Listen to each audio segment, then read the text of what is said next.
တချို့ကပိုက်ဆံရှိတယ်ကြံတာဘာမှမရှိဘူးကိုရင်းစားသိမရှိဘူးစာနာသိမရှိဘူးနားလည်မှုမရှိဘူးတနာကျင်တာတဲ့စိတ်မရှိဘူးစိတ်ကောင်းလည်းမရှိဘူးတချို့ကြတော့ပညာတွေအများကြီးသင်ထားတယ်ဘွဲတွေလည်းအများကြီးရထားတယ်ဒါပေမဲ့စာမတတ်ဘူးဘယ်သူအပေါ်မှာမှစာနာသိမရှိဘူးငဲ့ညာစိတ်မရှိဘူးနားလည်ပေးနိုင်မှုမရှိဘူးအမှားအမှန်မခွဲခြားနိုင်တချို့ကြတော့တရားတွေတအားအားထုတ်တယ်ရိတ်တာတိုင်းကိုမလွတ်တမ်းအပြိုင်လိုက်ပြီးတော့ဝင်တယ်ရိတ်တာပျော်တော့ဖြစ်တယ်စိတ်ကောင်းတစ်စက်မှမရှိအဲ့လိုလူမျိုးတွေ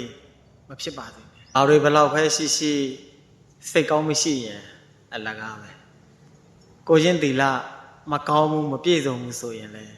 အလကားပါပဲဒါကြောင့်ပညာလည်းတတ်အောင်ကြိုးစားပါတရားတွေလည်းအားထုတ်ပါ